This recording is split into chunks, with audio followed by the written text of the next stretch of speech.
Mr. President, before I begin my remarks on the immigration reform, I would like to acknowledge the diligence and leadership of my colleague from Alabama, Senator Sessions, who spent a lot of hours right here on this floor and in the committee before this on this issue of immigration.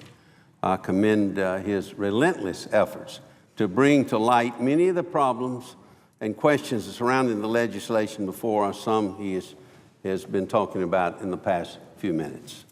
Mr. President, as a member of the U.S. House of Representatives in 1986, I opposed the Simpson-Mazzoli Act, which granted amnesty to nearly 3 million illegal immigrants.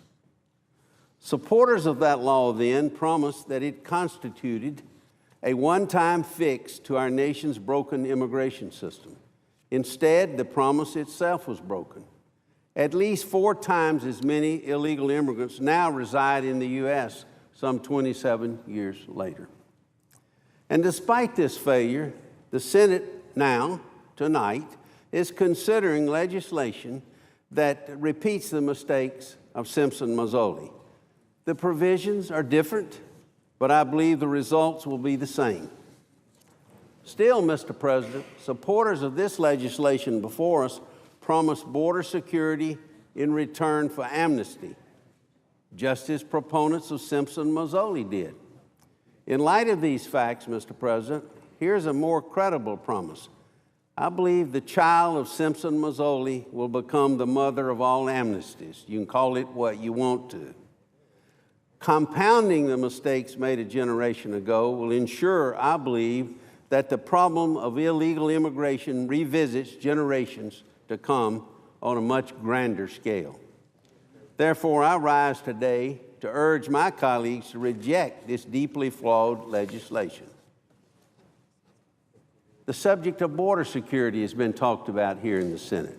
Mr. President, during consideration of the Simpson-Mazzoli Act in 1986, here in the Senate, my former Senate colleague and co-author of that legislation stated the following, and I quote, "The American people," he said, "in my mind, will never accept a legalization program unless they can be assured this is a one-shot deal."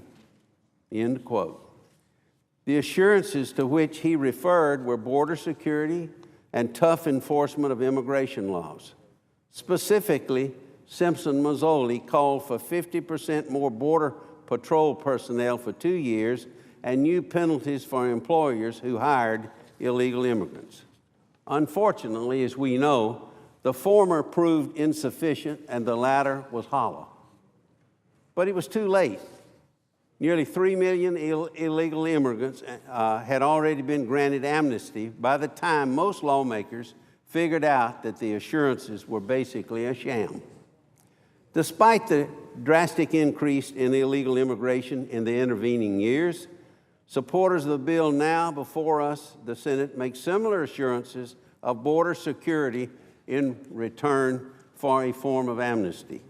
They say that there will be a surge in Border Patrol and a fence along the southern border. We've heard it before. But they claim 2 main distinctions between their promise and the one we heard in 1986. First, the supporters of this bill say that this bill does not contain amnesty, but a tough path to citizenship.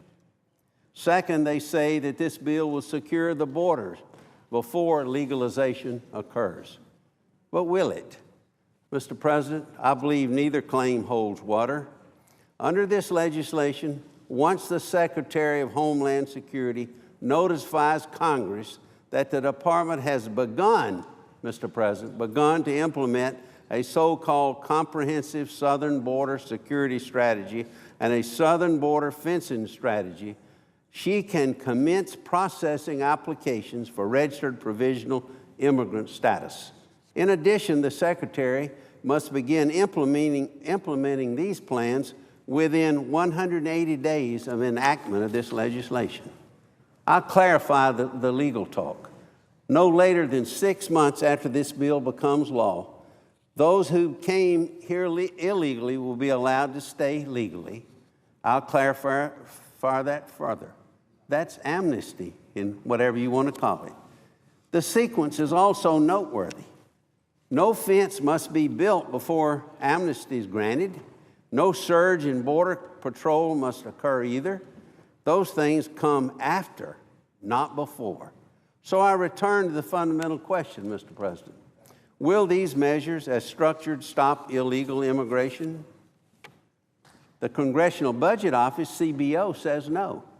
Instead, CBO provides only a vague and uninspiring assessment that the legislation will slow illegal immigration by some amount greater than 25%. Slow immigration. If and only if the dubious promises of this legislation are fulfilled. Perhaps that's the more salient point.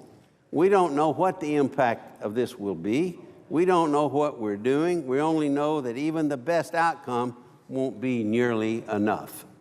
Mr. President, I believe we should know what we're doing. We should know that the border is secure before any discussion of legalization begins right here in the Senate. But there are economic consequences to all of this, too, that people need to think about. What we do know, Mr. President, as the economic consequences of this massive amnesty will make struggling Americans, a lot of them struggle even harder. By some estimates, this legislation will produce a surge of more than 30 million immigrants in just the first decade after enactment. Some people believe more. CBO projects that passing this legislation brings grim news about what this will mean for working Americans as well as those looking for work. For example, the unemployment rate, according to CBO, will accelerate over the next 6 years. Average wages for Americans will drop over the next 10 years. Meanwhile, average wages will rise for those granted amnesty or legalization. Economic output per capita will decrease over the next 10 years, and the own budget deficit will increase by more than $14 billion over the next 10 years. In short, this legislation is projected to increase Americans' difficulty in finding a job and then reduce their paycheck when they get one. In my judgment, that's reason enough to oppose any legislation like this. Mr. President, I understand that supporters of this legislation point to better economic projections in the so-called out years. However, even if those projections prove accurate, which we don't know, we should never put the economic well-being of the Americans here on hold. Finally, Mr. President, I'm deeply concerned that this legislation will further strain our overcommitted entitlement and welfare programs. Our nation, as we all know, is over $17 million in debt. We should be working on a long-term plan to put our nation back on the sound fiscal footing, not adding to the burden.